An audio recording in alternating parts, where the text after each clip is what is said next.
పెళ్ళైనా పండగైనా వేడుక ఏదైనా పట్టుచీరల ప్రత్యేక వేదిక వారాహి సిల్క్స్. నమస్తే రమ్మగారు. నమస్తే జయ. రమ్మగారు, పేదరికంలో ఉండటం, కష్టాలు రావడం, అవమానాలు ఎదుర్కోవడం, డబ్బు లేకపోవడం, ఇలా రకరకాల సమస్యల్లో ఉండేవారు. ఇంట్లో దీపారాధన, నిత్య దీపారాధన చేస్తూనో లేదో ఆలయ దర్శనాలు చేసుకుంటేనో భగవంతుని నమ్ముకుంటేనో కష్టాలు తొలగిపోతాయా? అది అంటే దీన్ని ప్యారలర్గా ఈక్వల్గా చూడాలా? దానికి అసలు ఏం చేయాలి? అంటే మనం ఎట్లా నమ్ముతాం జయ, ఎప్పుడు కూడా ఈ జన్మలో మనం అత్యద్భుతంగా మంచి సిల్వర్ స్పూన్తో గోల్డెన్ స్పూన్ ఇన్ మౌత్తో పుట్టినా, లేదా ఒక దారిద్ర్య రేఖకి దిగువనున్న వాళ్ళ ఇంట్లో పుట్టినా, అది మన పూర్వకర్మానుభవంగా చెప్తాం. అంతే అంతే. ఇప్పుడు మన ఆరోగ్యము అనారోగ్యము ఇది కూడా పూర్వకర్మలది. అంతే. అన్నీ పూర్వజన్మ నుంచే మనం మోసుకొస్తాం, దాన్నే మనం అనుభవిస్తాం, అటు ధనాన్ని కానీ ఇటు దారిద్ర్యాన్ని కానీ. కాకపోతే దారిద్ర్యంలో పుట్టినవాడు అలాగే ఉంటాడని చూస్తామా మనం? లేదుగా. మెల్లిగా ఏదో మెట్లకి ఎలాగోలా మధ్యలో పడుకుని కూర్చుని లేచి ఏదో ఒక ప్రయత్నం చేసి ముందుకెళ్తారు. మనకి ఈ కర్మ సిద్ధాంతాన్ని జన్మానుగతంగా వస్తాయని చెప్పిన మన ధర్మమే ఉద్యోగినం పురుష సింహం ఉపైతి లక్ష్మి అని చెప్పారు. ఎవడైతే పనిచేస్తాడో వాడికి లక్ష్మి లభిస్తుంది. ఒక లక్ష్మి అంటే ఒట్టి అబండెన్స్ డబ్బే కాదు, అన్ని రకాలమైనవి. ఇప్పుడు దీనికి ప్రధానంగా తన మీద తనకి నమ్మకం ఉండటం, ఏదో ఒక క్రియ చెయ్యడం, దీంతో పాటు దైవారాధన చేయటం. నిత్య దీపారాధన అంటే రోజు దీపం పెట్టడానికి నూనెైనా ఉందో లేదో వాళ్ళ ఇంట్లో. కడుపు మార్చుకుని దీపం పెట్టమని చెప్పం కదా. నువ్వు కూర వండుకోవడం మానే ఆ నూనెతో దీపం పెట్టు అని చెప్పారా ఎవరైనా? ఆ దండం పెట్టు నాయన, కనీసము దీపం పెట్టకపోతే మానే ఆ దీపం నూనెతో వంట వండుకో. ఓ చొక్కుంటే క్యారెట్ నూనె ఉంటే వంట చేసుకుని తిను, దండం పెట్టు దేవుడికి. ఈ నిత్య దీపారాధన అనేది దీపారాధనకి కలిగినంత ఉంటే చెయ్యి. నీ శక్తికి అనుసరించి ఏదైనా సరే. మీరు ప్రతిసారి దేవతార్చన పూజా విధానం చేసేటప్పుడు, సత్యనారాయణ వ్రతం చేసేటప్పుడు, వరలక్ష్మి వ్రతం చేసేటప్పుడు యావత్ శక్తి ధ్యాన ఆవాహనాది షోడశోపచార పూజ కరిష్యే అని ఉంటుంది. సంకల్పంలోనే యావత్ శక్తి అనేది ఒక నియమం. నువ్వు నెయ్యి కొనగలిగే సత్తా ఉండి కూడా నువ్వు పత్తి గింజల నూనెతో చేసావనుకో, అది పనికిరాదు. పొదుపు చేయొద్దు. నీ శక్తిని అనుసరించి నువ్వు మంచి నెయ్యగలవు, కొనగలవు. మంచి నాణ్యమైన నువ్వుల నూనె కొనగలవు, దాంతో చెయ్యి.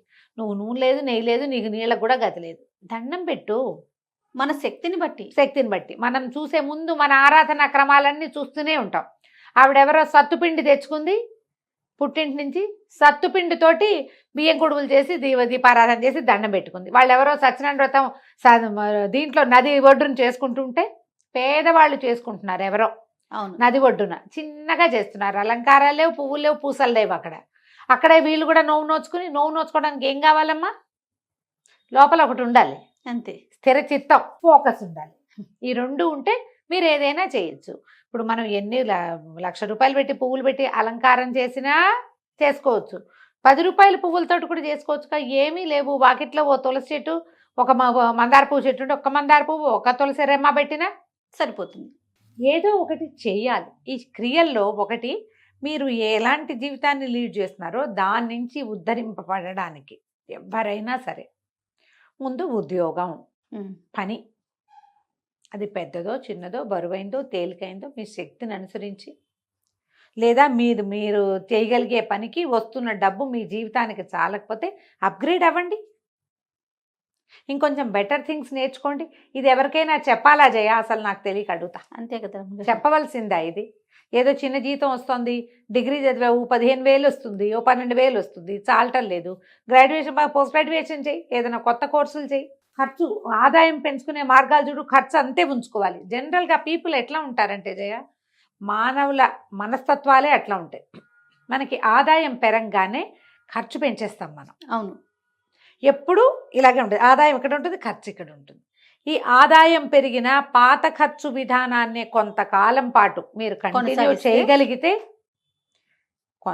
చేయగలిగితే అప్పుడు మీకు డబ్బు కనపడుతుంది. అవును. ఈ పోసేసే విధానం ఉంటుంది కదా, ఆదాయం పెరగానే ఖర్చులు, లేదా పెరగబోయే ఆదాయానికి ముందే ఖర్చులు సిద్ధం చేసుకోవటం. ఈ రోజున ట్రెండ్ మాత్రం అదే ఉంది జయ. నేను ఎంతమందితో మాట్లాడతాను, ఎవరితో మాట్లాడినా 1,00,000 రూపాయల జీతం వస్తే ఏం చేయాలి అనేది 30,000 అప్పుడే ఆలోచిస్తూ ఉంటారు.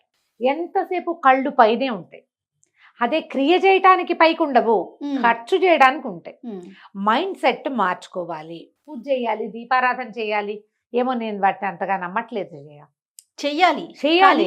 ఇప్పుడు అదే చేస్తామంటే ఎలా ఎలా కుదిరేది? కుదురుతుంది? ఏదైనా వ్రతం చెప్పండి, ఏదైనా పరిష్కారం చెప్పండి, ఏదైనా పరిహారం చెప్పండి, ఏ దేవుడికి దండం పెట్టాలి, ఏ ప్రార్థన చేసుకోవాలి. మీరు ఏ పొరపాట్లు చేస్తున్నారో అవి మానేయాలి. కాదు జనరల్ గా ఏం చేస్తారంటే చెప్పరు అసలు. అవి చెప్పరు. అవి మేము ఈ పొరపాట్లు ఇది అసలు పొరపాటు అని నమ్మరు కూడా. ఇది కరెక్ట్ రమ్మగారు. నమ్మరు. మనం చేసేది పొరపాటు అనుకోరు. మనం ఎక్కడ పప్పులో కాలేస్తున్నామో తెలియదు మనకి. ఆ తెలియక ఏం చేస్తాము, మనం ఆలోచిస్తున్నది కరెక్ట్ అనుకుంటాం, దీన్ని ఎన్హాన్స్ చేసుకోవడానికి ఎవరిదైనా అడ్వైస్ తీసుకుంటూ ఉంటాం. అంతే. మీ రోజువారీ మీ ఆలోచన విధానం ఏమిటి అనేది మీకే కదా తెలిసేది. ఖచ్చితంగా లోపల నుంచి కరెక్షన్స్ చేసుకోండి మొదట. నేను కరెక్టా, ప్రతిసారి అన్ని విషయాల్లో కూడా నేను సరిగ్గా ఉన్నానా అనేది ఒక ప్రశ్న కావాలి మనకి. మనం ఎక్కడ సరిగ్గా లేమో అక్కడ సరి చేసుకుని అప్పుడు నువ్వు దీపారాధన చేయి. దీపారాధనకి ఓపిక లేదు, ధూపం వేయండి, కొంచెం అగరబత్తులు తేలికలో వస్తాయి. ఫుల్ అగరబత్తి వెలిగించలేకపోతే సగం అగరబత్తి వెలిగించి దండం పెట్టుకోండి.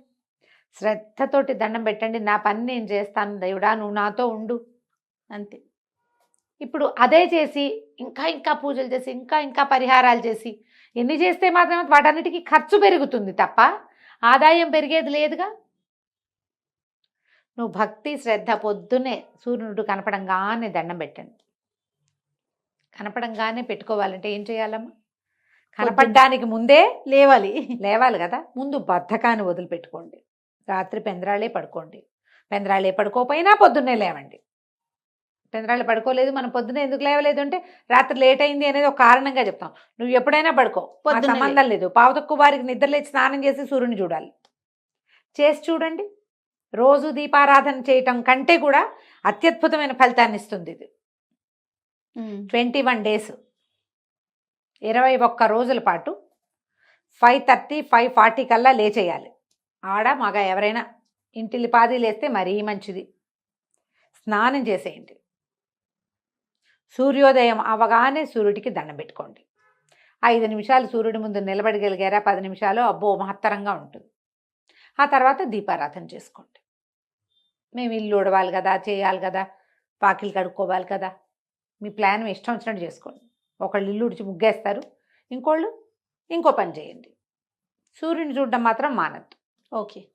ఇలా చేస్తే ఏమైనా మన జీవితాల్లో డిఫరెన్స్ వస్తుంది. దేనికైనా కూడా నియమము నిబద్ధత ఈ రెండు చాలా అవసరం.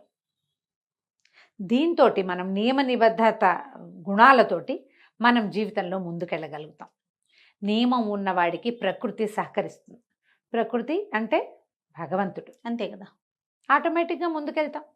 దీంతో మీరు నిత్య దీపారాధన చేయండి. శుక్రవారాలు అమ్మవారిని చూడండి, శనివారాలు వెంకటేశ్వర స్వామిని చూడండి, బుధవారం వినాయకుడిని చూడండి, సోమవారం శివాలయానికి వెళ్ళండి, మంగళవారం ఏ జేజి గుడి ఉంటే వెళ్ళండి. ఒక్కొక్క శ్లోకం నేర్చుకోండి, ఒక్కొక్క దైవానికి సంబంధించింది. సూర్యుని చూస్తూ ఆ స్తోత్రం చదువుకోండి. ఖర్చు లేని పని కదా మరి, కదా, అంతే కదా. ఖర్చు లేని దేవతారాధన ఏం చేయాలో ఆలోచించి అది చేయండి. ఆటోమేటిక్గా అన్నీ మన దగ్గర అన్నీ వస్తాయి మన దగ్గరికి. అప్పుడు మీరు శక్తి పెరిగాక ఖర్చు పెట్టి దేవతారాధన చేసుకుందరు కానీ అప్పుడు కూడా చేయొచ్చు. అప్పుడు ఇంకా మీరు పెద్ద పెద్ద దూరాలు ఉన్న ఎక్కడో ఉన్న గుళ్ళకి వెళ్ళి రావచ్చు, ఖర్చు పెట్టుకుని వెళ్ళి రావచ్చు. వేరే క్షేత్రాల దర్శనం చేసుకోవాలంటే ఖర్చే కదా. అవన్నీ పెడుతురు కానీ ఏదైనా ఒక మంచి మాట మాట్లాడండి, తిరగబడకండి, పోట్లాటలు తగ్గించుకోండి, వీలైనంత ఇతరులకు సహాయం చేయండి. ఫిజికల్గా మామూలు డబ్బులు గిబ్బులు మీరేమి ఇవ్వలేరు, అన్నం పెట్టలేరు, మాట సాయం మంచిగా మాట్లాడండి. అయినా తిన్నావా ఉన్నావా అని పలకరించండి. ఎవడైనా పలకరించగానే మనకు ఒళ్ళు మండిపోతుంది, మేమేం బాగున్నాం మీరు బాగున్నారని రియాక్ట్ కాకండి. సాత్వికత అలవరుచుకోండి, దైవం మీకు సహాయం చేస్తాడు. ఇది ఈజీ మెథడ్. ఎలా మనం జీవితంలో సెటిల్ అవ్వాలంటే ఇలా కూడా అవ్వచ్చు. ఇలా అయిన వాళ్ళు బోల్డ్ మంది ఉన్నారు. తర్వాత ఎక్కిపోతారేమో ఆ తర్వాత, కానీ అది వేరే కథ. ఇప్పుడు ఈ వెళ్ళేటప్పుడు కనుక మీరు ఈ రకమైన జాగ్రత్తల్లోకి కనుక వెళ్ళారంటే చాలా పీస్ఫుల్గా మీరు ఎక్కదలుచుకున్న మెట్లన్నీ మిమ్మల్ని ప్రకృతి ఎక్కించేస్తుంది. రైట్, ట్రై చేసి చూడండి. తప్పకుండా రమ్మగారు. నమస్తే. నమస్తే జీ.